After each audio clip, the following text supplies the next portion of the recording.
Perfect, आज का session start करते हैं। अच्छा है, मजेदार है। आप सभी को अगले हफ्ते बहुत सारी प्रैक्टिस करनी होगी। उसके लिए पीडीएफ में आप लोगों को कुछ मेरे रियल टाइम नक्शे आप लोगों को पार्क होंगे और वो लोगों की वो उन चीजों की प्रैक्टिस आपको करनी होगी। सबसे पहला स्टेप आज का क्या है, एक बार वीडियो सिर्फ लगा के छोड़ेंगे। सबसे पहला स्टेप क्या है, आप सभी लोगों को नॉर्थ, बहुत सारे लोगों का है ना एक माइंडसेट है कि हमें नॉर्थ की तरफ हमेशा फोकस करके रखना है। नॉर्थ की तरफ हमेशा फोकस करके नहीं रखना है, आपको डिग्रीज देखनी आनी चाहिए। डिग्रीज कैसे देखी जाती है मैं आप लोगों को बताता हूं। जैसे मैं सबसे पहले किसी घर के पास गया तो एक आदत है, एक हैबिट है। हालांकि मैं आप सभी लोगों को बता दूं कि ये डिग्री लेना या मैप बनाना या सेंटर मार्क करना, ये सब हमारा काम अब नहीं रहा है, क्योंकि 1200-1500 रुपए में एक फ्लैट का बहुत सारे लोग अवेलेबल हैं, वो कर देते हैं। तो हमें सिर्फ आना चाहिए, इसलिए इस टॉपिक को हम ले रहे हैं। अदरवाइज इसकी रिक्वायरमेंट नहीं पड़ती। आज की डेट में बात करूं तो मैं इसको पिछले कम से कम 3 सालों से खुद नहीं कर रहा हूं। कैसे किया जाता है, आपने अपने हाथ में फोन लिया, फोन लिया और उस फोन के अंदर कंपास इस तरीके की एप्लीकेशन होती है, इसको डाउनलोड कर लिया।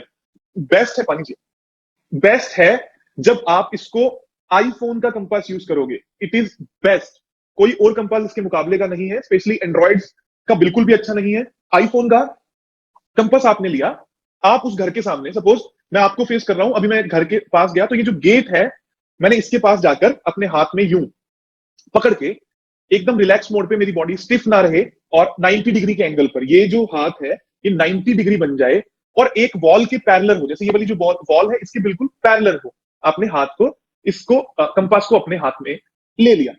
क्या आप सभी को ये स्टेप क्लियर हुआ? मैं दोबारा से कर देता हूं। आपने कंपास एप्लीकेशन को खोला, इस कंपास एप्लीकेशन को खोलने के बाद आपने फोन को अपने हाथ पर यूं रख लिया। रखने के बाद में जिस तरफ भी गेट ओपन होता है घर का, जैसे अभी मैं घर के अंदर स्टेप इन किया नहीं हूं, बाहर हूं और ये गेट है मेरे सामने, मैंने हाथ पर इसको रख लिया। जब मैंने इसको हाथ पर रखा तो इसमें कुछ लिखा हुआ दिखेगा। दैट इज अभी एज ऑफ नाउ मुझे 212, 13 या 14 ये दिख रहा है। तो जो भी लिखा हुआ दिखेगा इसका, नो वरीज, जैसे ये है, ये जो डिग्रीज लिखी हुई आ रही है, मुझे ये नोट कर लेनी है अपने पास अलग से किसी पेन या पेपर पे। हमारा कंपास का काम इतना सा ही होता है। अब इस वीडियो को अच्छे से देखिएगा। ये एक ड्राफ्टमैन है, ये किसी के घर में आए, प्ले कीजिए, एक बार पोज कीजिए। अब ये जो गेट है, इस गेट पे इनका फेस जो है इस गेट की तरफ है। जब इस घर के अंदर ये एंटर हो रहे हैं, प्ले कीजिए, और आप देखेंगे कि यहां पर, पोज कीजिए, ये जो डिग्रीज आ रही है 201, हालांकि जो फोन हमने यूज किया है ये आईफोन नहीं है। आईफोन में यहां पर डिग्रीज लिखी हुई आएंगी नीचे, आपको वो डिग्रीज लेनी है। और ये जो पकड़ने का तरीका है ये ऐसा नहीं है जैसा मैंने आपको बताया, प्लेन हाथ पर ही आपको इस तरीके से फोन को रखना होगा। आगे पोज कीजिए। सेम जैसे ही आप घर के अंदर गए, आपको अंदर जाने के बाद फिर से एक बार डिग्रीज लेनी है, सेम फेसिंग में ही।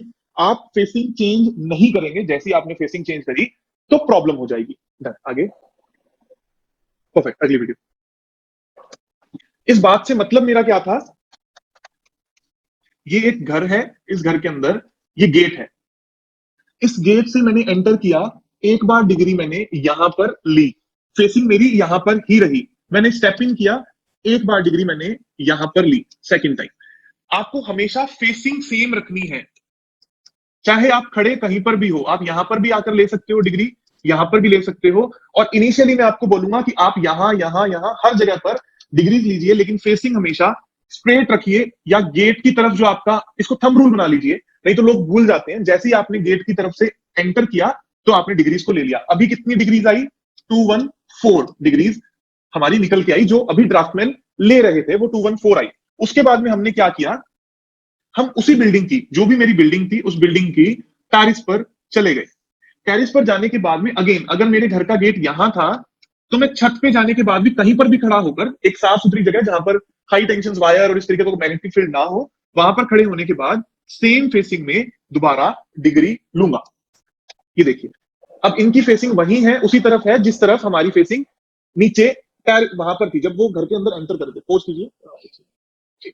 अब आप देखेंगे इस समय पर जो हम कंपास यूज कर रहे हैं, एक प्रोफेशनल कंपास है। एज ऑफ नाउ आपको इसकी बहुत ज्यादा जरूरत अब पड़ती नहीं है, क्योंकि आईफोन का कंपास भी सेम डिग्रीज ही प्रोवाइड करता है। अगर आप ये देखेंगे तो यहाँ पर डिग्रीज भी 210 इस रेड के नीचे अगर आएंगी तो 214, 210, 11, 12, 13, 14 के अप्रोक्सीमेटली इनकी डिग्रीज आ रही है 214। इनकी फेसिंग सेम है, ये बार बार मैं बोल रहा हूं, फेसिंग चेंज नहीं होनी चाहिए। जैसे ही अगर ये फेस इस तरफ करते तो इसमें 90 प्लस हो जाता, फिर ये गड़बड़ हो जाती। इसलिए आपको हमेशा फेसिंग सेम रखनी है। कंपास आप आईफोन का यूज कीजिए, ऐसे कंपासेस भी आप यूज कर सकते हैं, बट जरूरत नहीं पड़ती क्योंकि आईफोन का बहुत अच्छे से काम करता है। और हमारे पास गूगल अर्थ प्रो भी है, गूगल अर्थ नाम का एक सॉफ्टवेयर है, वहां से भी हम डिग्रीज ले सकते हैं। एज ऑफ नाउ थोड़ा टिपिकल हो जाएगा, मैं आगे वाले आने वाले सेशंस में उस बात को कवर करूंगा आगे। अभी छत पे खड़े होकर डिग्रीज ले रहे हैं, सेम डिग्रीज आई।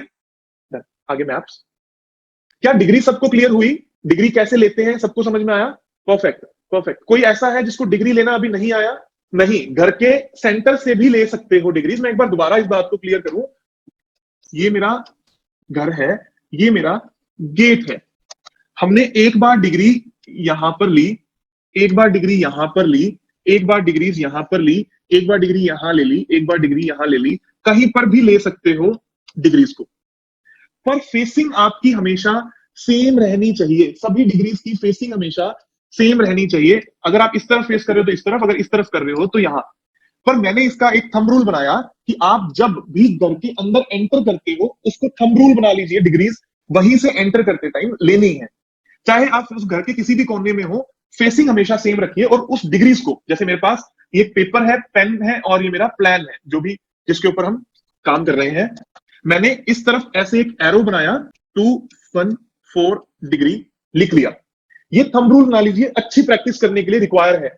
अगर मैं बोलता हूं, कुछ लोगों का कहना यह है कि वो लोग फेसिंग नॉर्थ की तरफ करते हैं, कुछ करते हैं, वो घर पे जाने के बाद भूल जाते हैं कि वो उन्होंने फेसिंग किस तरफ की थी। इसलिए वाला रूल बना कि आप हमेशा फेसिंग इस तरफ रखेंगे। और मेरी एक आदत है, नोट्स में या व्हाट्सएप पे जब मैं काम किया करता था, तो वो डिग्री जिसकी भी क्लाइंट के यहाँ पर गया, वहां पर जाने के बाद में मैंने अपने व्हाट्सएप पर उस क्लाइंट का नाम लिख के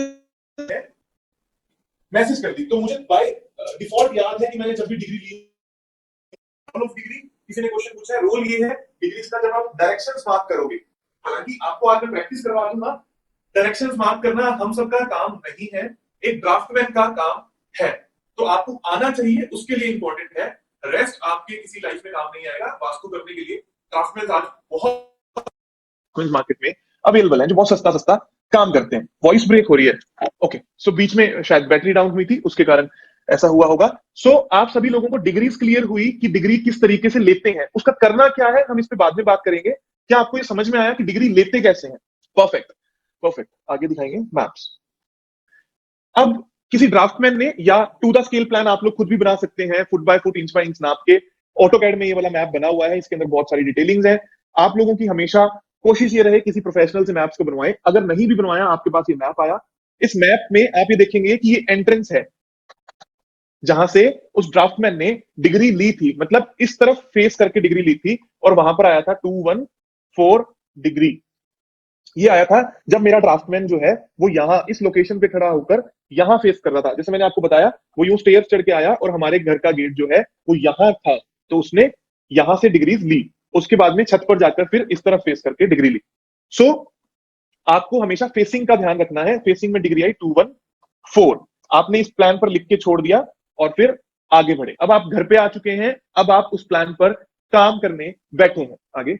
उसके बाद में हमने इसका एक सेंटर मार्क किया। अभी भूल जाएं कि आप लोगों के जो सेंटर्स हैं वो इरेगुलर हैं या फिर ड्यूप्लेक्स का घर है या एल शेप है, हम उस पर दोबारा काम करेंगे। इसीलिए मैंने फर्स्ट डे आप लोगों को सेंटर मार्क करना सिखाया था, ताकि कुछ कंफ्यूजन ना हो। अब सेंटर कैसे मार्क किया?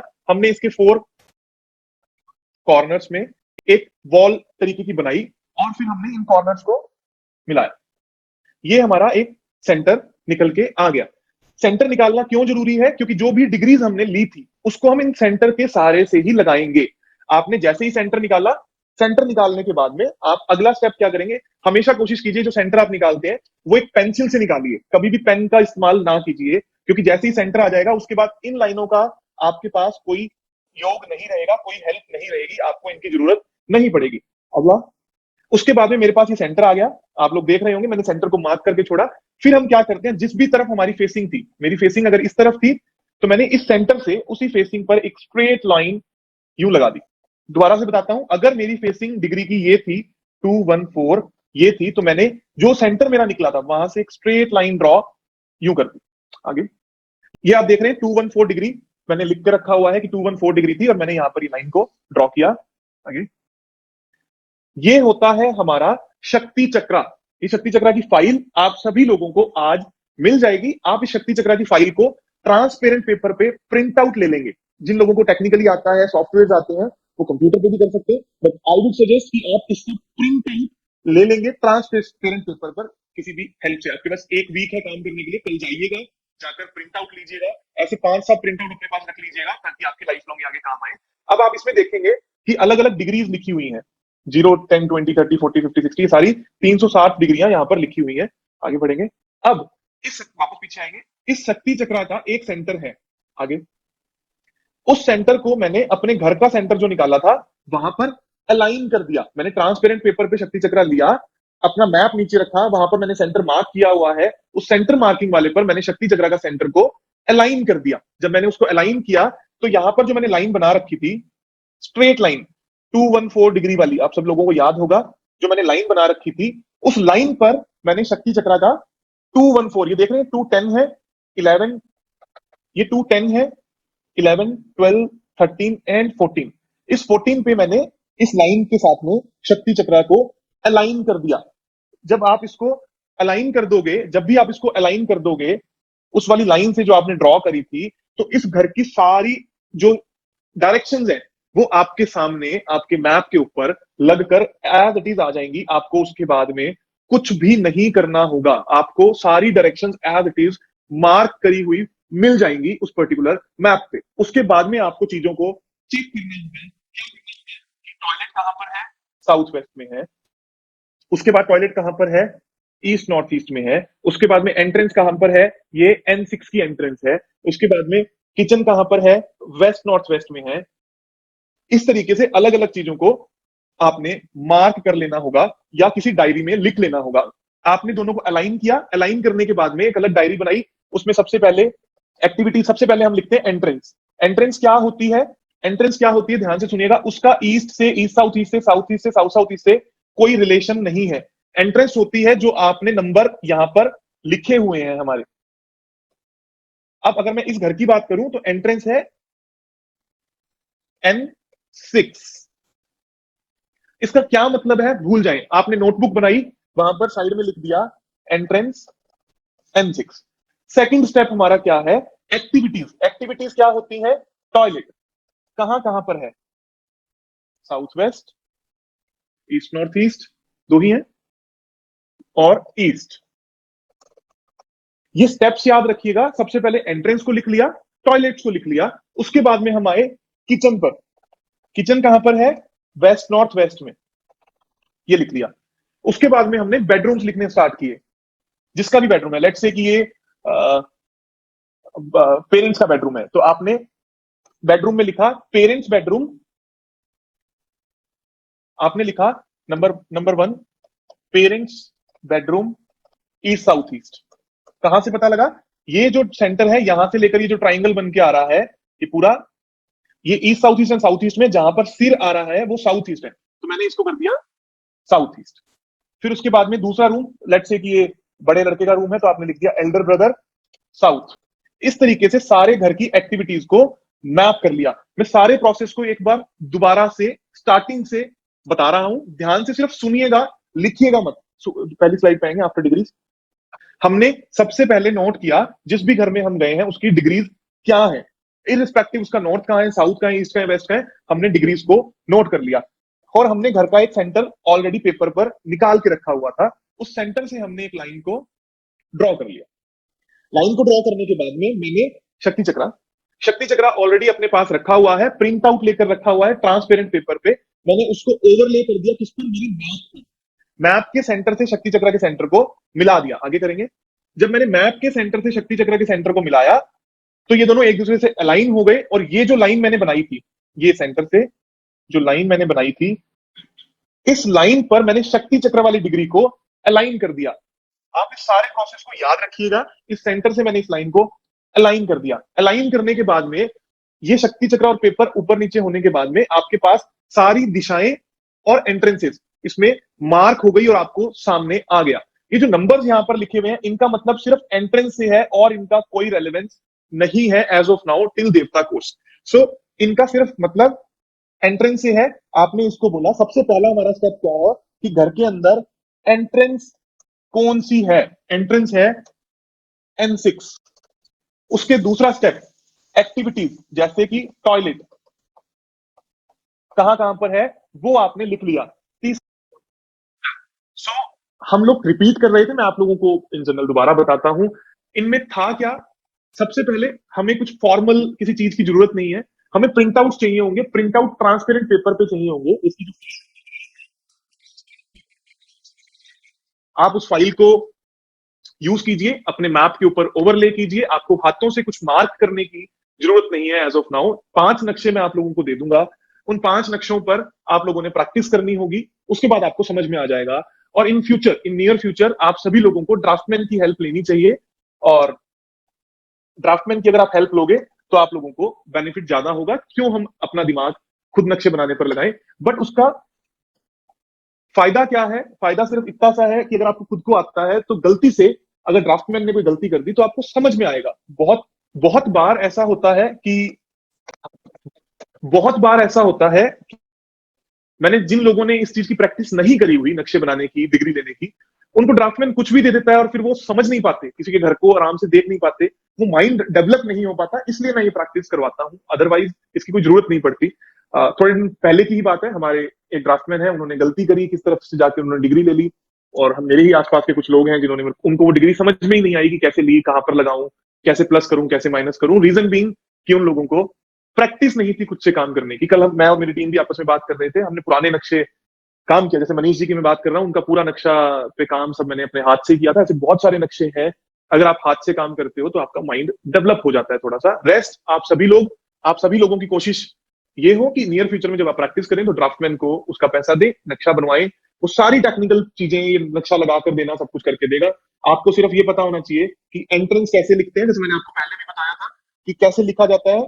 कैसे लिखा जाता है, सबसे पहले हमने नक्शे को इवेल्युएट करने के बाद में हमने फर्स्ट स्टेप, जो लोग बीच बीच में खा रहे हैं ना, इनको देख के भूख लग रही है, इसमें फर्स्ट स्टेप होता है आपका एंट्रेंस।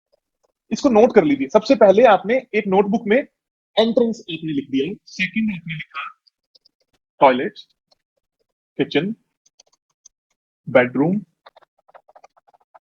Anti element.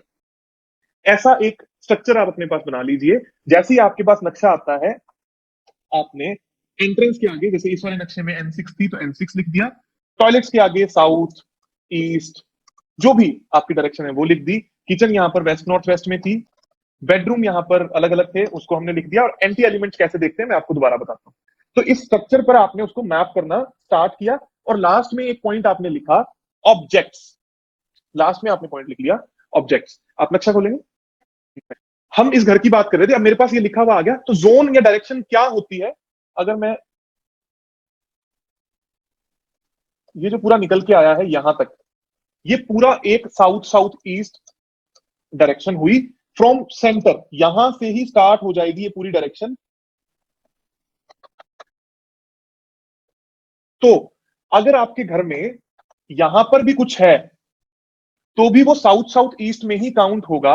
अगर वो यहां पर भी है तो भी वो साउथ साउथ ईस्ट में काउंट होगा। वो यहां है तो भी साउथ साउथ ईस्ट में काउंट होगा। वो यहां है तो भी साउथ साउथ ईस्ट में ही काउंट होगा।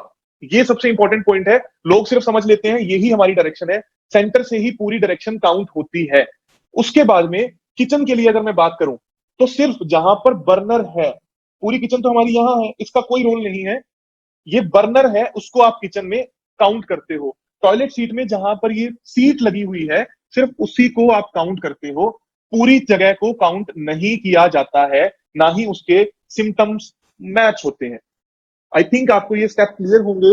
लास्ट वाले स्टेप पर एंटी एलिमेंट्स की जो मैं बात कर रहा था, एक डिटेल्ड वाला मैप था, वो लेके आएंगे पीछे। हाँ, जैसे यहां पर लिखा हुआ है लाइट पिंक कलर, कहां पर है? ईस्ट में। तो जब आपने लास्ट में एंटी एलिमेंट्स का पॉइंट बनाया, वहां पर लिख दिया इन ईस्ट।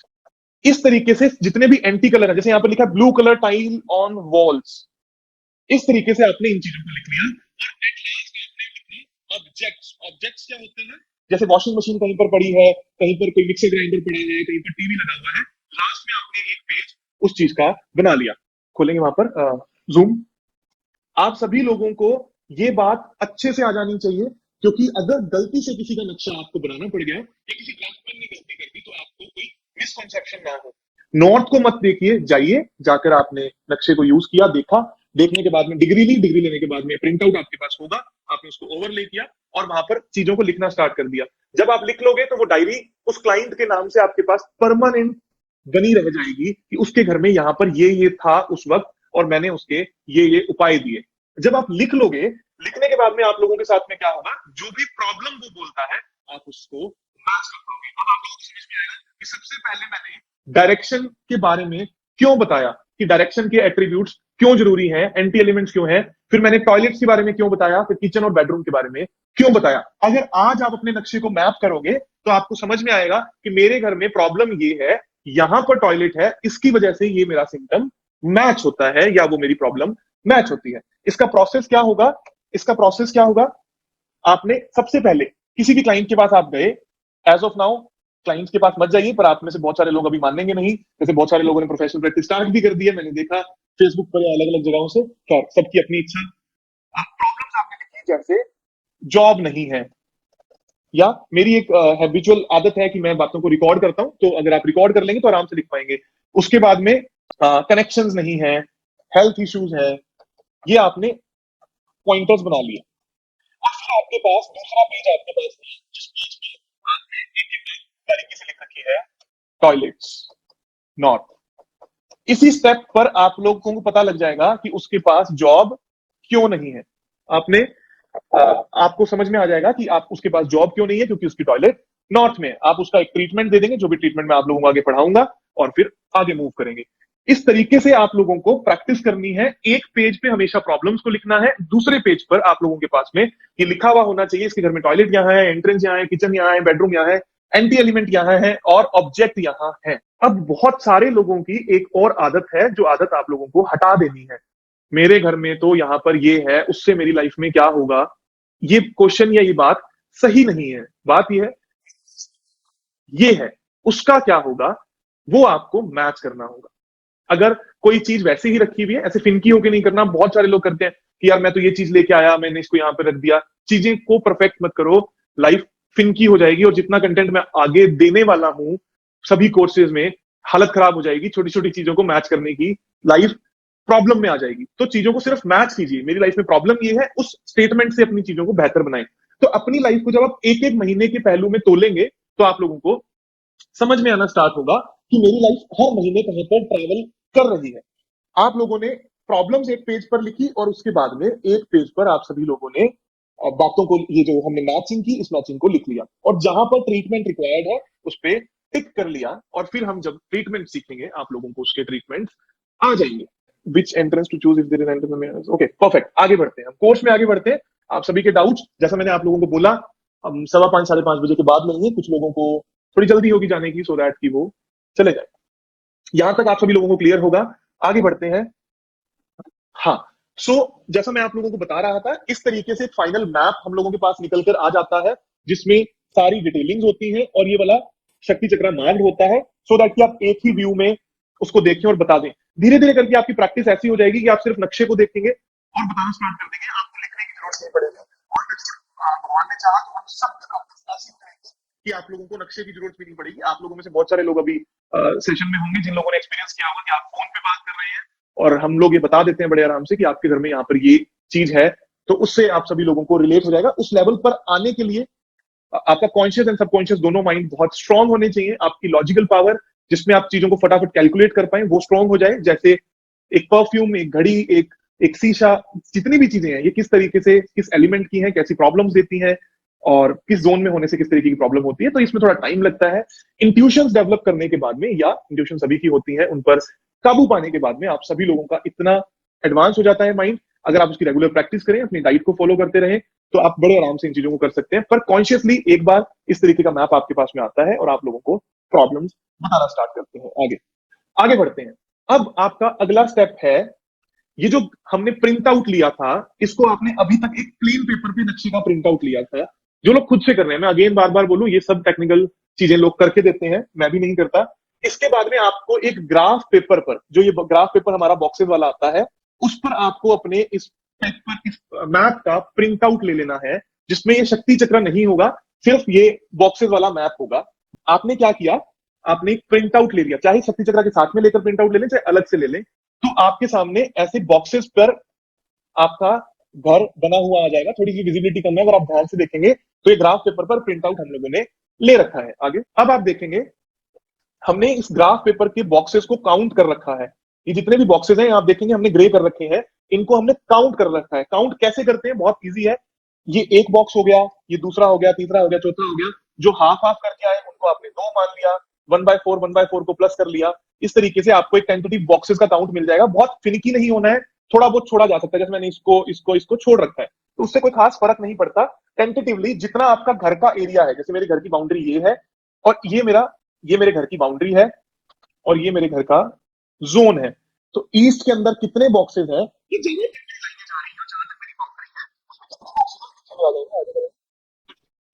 आप ये देखेंगे। ईस्ट में 24 बॉक्सेस हैं एंड साउथ में 22, तो मैंने लिख दिया यहां पर 24 बॉक्सेस और साउथ में 22 बॉक्सेस। यहां तक सबको क्लियर हुआ? जूम लगाएंगे फटाफट। क्या यहां तक सबको क्लियर हुआ? एक बार और डन, वापस बैक करेंगे, दोबारा से करते हैं। हमने जो मेरा मैप था उस मैप को एक ग्राफ पेपर पर प्रिंट आउट ले लिया। जब हमने वो सारा जोन्स वाला सारा तामझाम क्लियर कर लिया, उसके बाद का आखिरी स्टेप है ये, जब हमने ये सारे स्टेप्स बना रखे हैं, लास्ट में इसको हम बोलते हैं बार चार्ट। जब हम लोग किया करते थे हर चीज मैनुअल थी, आज फर्स्ट टाइम मैं आप लोगों को एक सॉफ्टवेयर दे दूंगा जिसमें कोई कैलकुलेशन नहीं करनी, आपने सिर्फ बॉक्सेस डालने हैं, आपका बार ग्राफ बन के आ जाएगा।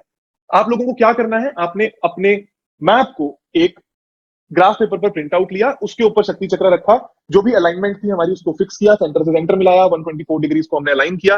करने के बाद में मैंने देखा सभी जोन्स, हर जोन के अंदर ये बॉक्सेस कितने हैं, नंबर ऑफ बॉक्सेस कितने हैं, तो मैंने ये देखा ईस्ट के अंदर 24 बॉक्सेस निकले, साउथ के अंदर 22 बॉक्सेस निकले। इस बात का मतलब क्या है, जो लोग इंजीनियर हैं, जो लोग पढ़े लिखे हैं, जिन लोगों को ऑटोकैड आता है, वो इसका एरिया भी निकाल सकते हैं। टू मेक इट इजी हमने इसको ग्राफ पेपर पे बनाया, बनाने के बाद में हमने इसके बॉक्सेस को काउंट कर लिया। जूम क्लियर हुआ?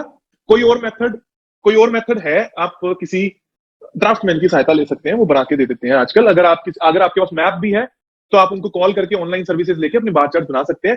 बट ये बहुत ईजी है। अगर आप लोगों को लग रहा होगा आपने ग्राफ पेपर के ऊपर प्रिंट आउट लिया, प्रिंट आउट लेने के बाद आपको सिर्फ बॉक्सेस ही तो काउंट करने हैं, मतलब बॉक्सेस काउंट करना आई डोंट थिंक इतना मुश्किल होगा। मतलब मैं कर सकता हूं तो कोई भी कर सकता है, मतलब मैं तो बहुत ही बुरा था पढ़ाई में।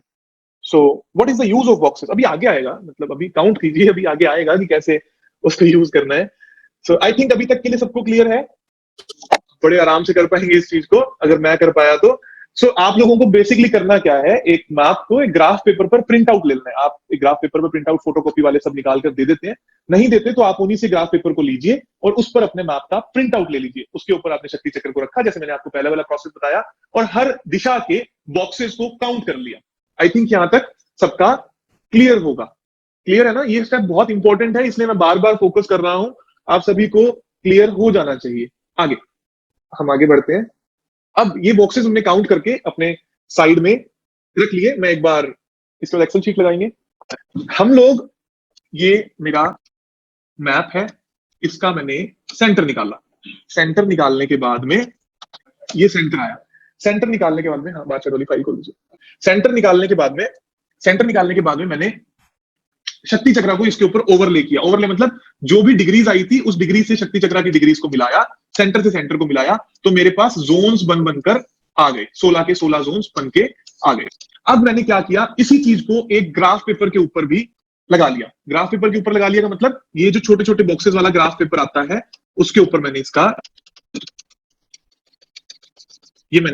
एक ग्राफ पेपर पर इसका प्रिंट आउट ले लिया।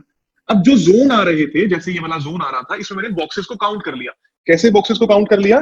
दिस इज 1 2 3 4 5 6 7 8 9 और टेंटेटिवली 10। इस तरीके से सारी दिशाओं के बॉक्सेस को मैंने काउंट कर लिया। ये इजीली हो जाएगा जैसे ही आप इसका प्रिंट आउट ग्राफ पेपर पे लोगे। उसके बाद में इस तरीके का एक रिप्रेजेंटेशन आप लोगों के सामने बन के आता है। इसका करना क्या है मैं आप लोगों को बाद में बताऊंगा। जब आप बॉक्सेस को काउंट कर दोगे तो आपको पता लग जाएगा कि नॉर्थ के पास इतने बॉक्सेस हैं, एनएनई, एनई, ईएनई, ईस्ट, ये इस तरीके के कितने कितने बॉक्सेस हैं, कौन सा जोन ज्यादा है, कौन सा जोन कम है। इसको करते कैसे हैं उसके लिए आई थिंक आप सभी लोगों को ये बात क्लियर होगी। मैंने एक जगह पर नोट कर लिया, नॉर्थ में 10, नॉर्थ नॉर्थ ईस्ट में 12, ईस्ट में 16, ईस्ट नॉर्थ ईस्ट में 13, किसी में 8, किसी में 9, ये सारे बॉक्सेस को मैंने ओपन कर लिया, मतलब लिख लिया एक जगह पर, और उसके बाद में मैंने एक्सेल शीट पे आ गया। नहीं तो ये बहुत टिपिकल था फॉर्मेट।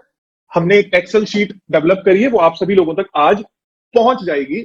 आपको करना क्या होगा, जो बॉक्सेस हैं, उन जो बॉक्सेस आप लोगों ने काउंट किए हैं, उन सभी बॉक्सेस को आपने उन उन जोन्स के आगे लिख देना है। जैसे नॉर्थ नॉर्थ वेस्ट में 50 बॉक्सेस आए, मैंने 50 लिख दिए। ये आपको एज इट इज मिलेगा। आपको नॉर्थ नॉर्थ वेस्ट में 50 बॉक्सेस, नॉर्थ में 40, जो जो बॉक्सेस आपके आए हैं वो एज इट इज लिखते चले जाना है, और कोई दिमाग नहीं लगाना। नहीं तो इसकी बहुत सारी कैलकुलेशन होती है, इन तीनों को लाइनों को निकालने की अलग कैलकुलेशन होती है, इन सभी लाइनों को बनाने की अलग कैलकुलेशन होती है। आपको कुछ भी जरूरत नहीं है, आपने जितने बॉक्सेस को काउंट किया उनको आपने यहाँ पर एज इट इज लिख दिया, और आपको कुछ भी नहीं करना। आपने जितने बॉक्सेस थे वो सब लिखे। For example north north west में 50, नॉर्थ में 40, फिर 30, फिर नॉर्थ ईस्ट में 20, फिर ईएनई में इतने, ये सारे बॉक्सेस आप लिखते हुए चले गए। जैसे ही आपने लिखा, उसके बाद में ऐसा एक बार ग्राफ आप लोगों के सामने बनकर आ जाएगा। उसका मतलब क्या है, उसमें ये 3 लाइंस आप लोगों के सामने बनी हुई आएंगी। जो ये वाली सबसे ऊपर की लाइन है, इससे ऊपर बने हुए जोन्स को हम बड़ा हुआ जोन कहते हैं, एक्सटेंडेड जोन कहते हैं। ये जो कम वाले हैं, इनको हम कहते हैं एग्जॉस्टेड जोन्स, या कम हुए जोन्स जिनकी पावर कम है बार चार्ट में। जूम एक बार पिछला बार चार्ट वाला लगाएंगे, जो ये अब ये बन के आया इस तरीके से। सेम आपको ऑटोकैड वाले बनाकर देते हैं कि ये 3 लाइंस हैं, इन तीनों लाइंस से ऊपर ये जोन बढ़ा हुआ है और ये जोन कम है। थोड़ा सा टेक्निकल हो रहा होगा, बट बहुत सारी चीजें आपकी इजी हो चुकी है जो एक्सेल फाइल हमने डेवलप करी है उसके कारण। डन। अब जूम लगाएंगे, सिर्फ बॉक्सेस को काउंट करके आपने वहां पर डालना है आप लोगों के पास में। Thank you ji, thank you from bottom of my heart. Done. आप लोगों ने क्या करना है, आप लोगों ने सिर्फ बॉक्सेस को काउंट करना है और वहां पर डाल देना। ये छोटा सा एक प्रोसेस है, आपका बार चार्ट बन के आ जाएगा। जो लोग देवताज कोर्स में आ रहे हैं फर्स्ट टाइम, देवताज के लिए मेरे को बहुत सारी रिक्वेस्ट आई थी कि इवैल्यूएट नहीं कर पाते कि कितने स्टड्स डालने हैं, कितने जेमस्टोन्स डालने हैं, कितने स्प्रिंग्स डालनी है, कितने हमने देवताज जमीन के अंदर डालने हैं, उसकी कैलकुलेशन नहीं समझ में आती। तो कैसे करना है, देवताज को भी हमने इसी टेक्निक से सॉफ्टवेयर के जरिए इजी कर दिया, और वहां से मैं आप लोगों को बताऊंगा किस तरीके से देवताज भी आप एक प्रोपोर्शंस में एनर्जीज को सॉफ्टवेयर से माप सकते हैं और वहां पर हम डाल सकते हैं। तो सेम तरीके हैं, आप लोगों को बस ये आना चाहिए, जिसको ये अच्छे से आ जाएगा उसके लिए काफी हेल्प आगे भी रहेगी। How to calculate extended and exhausted lines, मैं आपको बता तो दूं, लेकिन इसका अब पर्पस नहीं है, क्योंकि ये ऑटोमेटिकली वहां पर बनी हुई आएंगी। जैसे ही आप किसी वैल्यू को चेंज करेंगे, आप एक बार एक्सेल शीट खोलेंगे, मैं आपको चेक करवाता हूं। आप देखिए, आप ये नॉर्थ नॉर्थ वेस्ट वाले बॉक्सेस को 70 कर दीजिए। आप देखेंगे कि जैसे ही हमने उसको 70 किया, ये लाइन जो है ये चेंज हो गई, ये ऊपर चली गई, ये जोन्स भी चेंज हो गए। आप दोबारा 50 कीजिए, आपको अब समझ में आएगा। ये देखिए, ये लाइंस जो है वो शिफ्ट हो गई हैं अपनी जगह से, और इनका जो एरिया है वो कम और ज्यादा हो गया। कहां पर हमें डालना है, एरिया वाला जो कॉलम है, सिर्फ हमने उसी से प्ले करना है और कुछ नहीं करना है। एरिया वाले कॉलम में आपको जाके डालना है और आपको ये as it is bar chart मिल जाएगा। ये लाइंस ऑटोमेटिकली आ जाएंगी। कैलकुलेट कैसे करते हैं इसका मैं एक टेंटेटिवली बता दूं। ये वाली लाइन है, इसको हम एवरेज लाइन बोलते हैं। एवरेज लाइन, इसका फॉर्मूला होता है total area of the house divided by 16। तो पहले आपको टोटल एरिया बॉक्सेस में निकालना होता है घर का। जैसे मैंने मैप खोला, मैप के अंदर जितने टोटल बॉक्सेस थे, जैसे इन सभी को कैलकुलेट करोगे तो 660 बॉक्स हुए। 660 डिवाइडेड बाय 16, जब मैंने वो किया तो आपकी ये वाली लाइन आ गई। इनमें जब मैंने प्लस किया, सबसे ज्यादा नंबर ऑफ बॉक्सेस कितने हैं यहाँ पर, 90। तो जब मैंने 660 डिवाइडेड बाय 16 प्लस 2 किया, तब हमारे पास ये वाली लाइन निकली।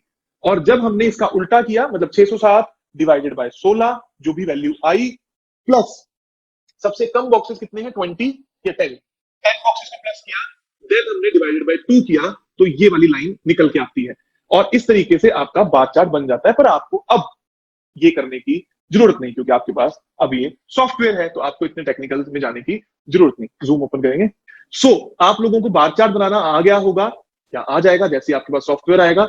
आप सभी लोगों को सिर्फ उसका प्रिंट आउट लेना है, डब्बों को काउंट करना है, वहां पर डाल देना है, आपका बार चार्ट तैयार है। कोई कैलकुलेशन में दिमाग लगाने की जरूरत नहीं। मेरे जैसे स्टूडेंट्स जिनको मैथ नहीं आती, उन्हीं के लिए सॉफ्टवेयर डेवलप करवाया गया है। सो हाँ, गौतम विज जी ने पूछा है ऑटोकैड में क्या होगा। ऑटोकैड में बड़ा सिंपल है। ऑटोकैड में पीछे एक ग्रिड लग जाती है बार ग्राफ वाली की, ग्राफ पेपर वाली ग्रिड लग जाती है बॉक्सेस की। आप उसी के बॉक्सेस को काउंट कर लीजिएगा और इस एक्सेल शीट में डाल दीजिएगा। नहीं तो ऑटोकैड में बहुत सारे आप एरियाज निकालने का और भी होता है, आप हर जोन का एरिया भी निकाल सकते हैं और उस एरिया को भी अगर यहाँ पे डाल दोगे बॉक्सेस की जगह पर तो भी कैलकुलेशन सेम आएगी और सही आएगी। नहीं, एंजल तो लड़कियां नहीं होती क्या। अब हम आगे बढ़ते हैं, आगे का कोर्स करते हैं। So done. So I think आप सभी लोगों को अब मैप पर ग्रिड करना, मैप पर एंट्रेंसेस मार्क करना, मैप पर बार चार्ट बनाना, पंच तत्वों को देखना आ गया होगा। एक छोटी सी बात रह गई, आप एक बार बार चार्ट को लेंगे प्लीज फटाफट। अभी 5 ही तो बजे हैं, वो वाला जो हमारा बार चार्ट था। चलो यही रहने दो, एक बार मैं इन लोगों को यहाँ पर एग्जाम्पल देके दिखाता हूँ। सो बहुत बड़ा मिसकॉन्सेप्शन है, बहुत ज्यादा लोग इसमें गलतियां करते हैं। इनफैक्ट 99.9% लोग इस पर्टिकुलर टॉपिक में गलती करते हैं कि बार चार्ट बनने के बाद हम इसको यूटिलाइज कैसे करें। सो बहुत सिंपल है, जो जोन्स बड़े हुए हैं या तो वो, या जो जोन्स कम है या ये, इनमें से किसी एक को ही ट्रीट किया जाता है, सभी को नहीं किया जाता। कुछ लोग इनको भी ट्रीट कर देंगे और इनको भी कर देते हैं, उससे प्रॉब्लम आ जाती है। मुझे नहीं समझ में आया आज तक वो ऐसा क्यों करते हैं। मैं आपको प्रैक्टिकल दिखाता हूं इसका। ईस्ट के अंदर हमारे अप्रोक्सीमेटली 80 बॉक्सेस है, 80 है राइट। एवरेज लाइन कितनी आई थी हमारी 40 की राइट। अगर मैं ईस्ट को 40 to 50 करता हूं तो ये बैलेंस होगा। ये बात क्लियर है। सिर्फ समझने के पर्सपेक्टिव से मैं इस बात को बता रहा हूं। कोई क्यों वो गलती करते हैं मुझे आज तक समझ में नहीं आया। ईस्ट को 80 की जगह पे 40 कीजिए प्लीज। परफेक्ट। अब साउथ वेस्ट को भी 40 कर दीजिए। अब आप ये देखेंगे जब हमने ईस्ट को और साउथ वेस्ट को कम किया, ऑटोमेटिकली जो नीचे वाले जोन्स थे, जो कम जोन्स थे, वो बढ़ गए। इसलिए हमें उनकी ट्रीटमेंट की जरूरत नहीं है। गलती छोटी सी इसमें क्या हो रही है, अगर आप यहाँ पर total total number of boxes को देखोगे दैट इज नाउ 570। अगर टोटल नंबर ऑफ बॉक्सेस 660 ही है, क्योंकि आपके घर का एरिया हमेशा उतना ही रहेगा, आप सिर्फ फिजिकल लेवल पर इसको चेंज कर रहे हो। तो 660 है, ये सारे जोन्स ऑटोमेटिकली बैलेंस हो जाते हैं। आप इसको दोबारा रिवाइंड कर देंगे। आप देखें इस बात का मतलब क्या है, सिर्फ समझने की जिस से समझिएगा। मैंने यहां से 30 स्क्वायर फीट एरिया निकालकर, यहां से 40 स्क्वायर फीट एरिया निकालकर इन सभी में थोड़ा थोड़ा बांट दिया, ऑटोमेटिकली बढ़ जाता है ये। लोग ये बहुत बड़ी गलती कर देते हैं कि ये इनको फिर बढ़ाने की कोशिश करेंगे और इनको कम कर देंगे, तो फिर से घर इनबैलेंस हो जाएगा। इस बात को ध्यान रखिएगा। इसको या तो बैलेंस करते हैं या नीचे जो झुके हुए जोन्स हैं, कम जोन्स हैं, इनको बैलेंस करते हैं। करते कैसे हैं बैलेंस? जैसे अब यहां पर anti element cycle, cycle of initiation, cycle of domination का रोल आएगा। ईस्ट का एलिमेंट क्या है? फटाफट चैट बॉक्स में लिखिए, ईस्ट का एलिमेंट क्या है? ईस्ट का एलिमेंट क्या है? फटाफट चैट बॉक्स में लिखिए। परफेक्ट। एंड ईस्ट का मतलब एयर का चाइल्ड कौन है? इसको चैट बॉक्स में लिखिए फटाफट। एयर का चाइल्ड कौन है? Perfect perfect. तो मैंने आपको बताया था, जो बच्चा होता है वो अपने पेरेंट को कंट्रोल कर लेता है, थोड़ा सा उसको काबू में पा लेता है। अब जाएंगे वहां पर दोबारा।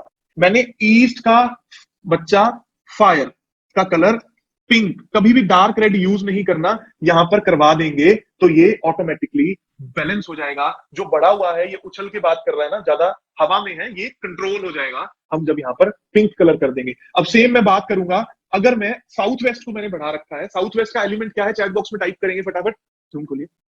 अर्थ। और अर्थ का चाइल्ड कौन है? अर्थ का बच्चा कौन है as an element? Space. Space का कलर क्या है? मेटल का कलर क्या है?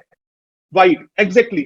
अब हम वहां पर गए, हमने घर के साउथ वेस्ट में व्हाइट कलर करवा दिया, ऑटोमेटिकली ये घर हमारा पूरा बैलेंस हो गया, जिसको हम बोलते हैं 5 तत्वों में ऑटोमेटिकली सारा बैलेंस हो गया। तो बाकी सभी जगह पर क्या कलर रहेंगे? सिर्फ क्रीम ऑफ व्हाइट। सो इस तरीके से आपको प्ले करना है। मैं कौन से जोन्स को चूज करता हूं कि मेरे को इनको कम करना है, ये ज्यादा करना है, डिपेंड करता है कि मेरी मेहनत कहां पर ज्यादा है। अगर 2 ही जोन्स हैं जो बड़े हुए हैं तो मैं इन्हीं को चूज करूंगा, रेदर कि मैं 1 2 3 4 5 और 6 जोन्स पे अलग अलग कलर्स को करवाऊं। अगर मेरे 2 जोन्स ही कम होते तो मैं इनके पेरेंट का कलर यहां पर डलवाकर उनको एनहेंस कर देता। सो ये बहुत सिंपल सी बात है, आप लोग इसको याद रखिएगा, नोट कर लीजिए। इस तरीके से आप चाइल्ड और पेरेंट का कलर करके आप घर को बैलेंस करते हैं। थोड़ा सा टेक्निकल और हो जाएगा, लेटर ऑन स्टेज पे बताऊंगा, जो आज तक किसी ने नहीं इस बात को बताया कि कितनी क्वांटिटी में कलर करेंगे कितना कलर करेंगे और किस शेड का कलर करेंगे तो वो बैलेंस होगा।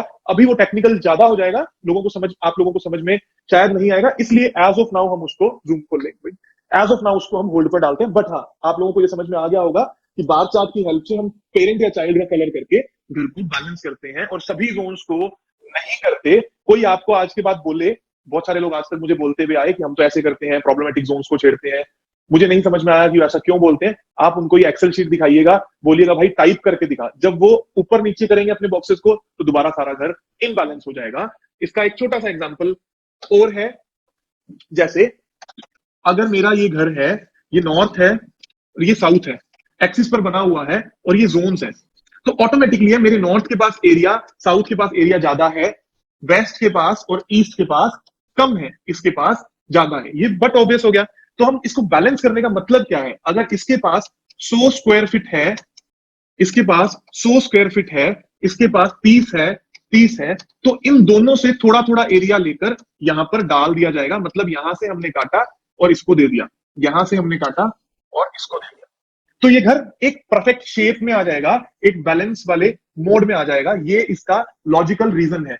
अब लोग क्या करते हैं, क्यों करते हैं, लोग क्या करेंगे, इसको भी कम करवा दिया, इसको भी कम करवा दिया, इसको भी बढ़ा दिया, तो टेक्निकली ये शेप कैसी बन जाएगी, ये शेप ऐसी बन जाएगी और फिर से प्रॉब्लम्स आएंगी। हमें इसको एक बैलेंस स्टेट में लेकर आना होता है। डन, आगे बढ़े।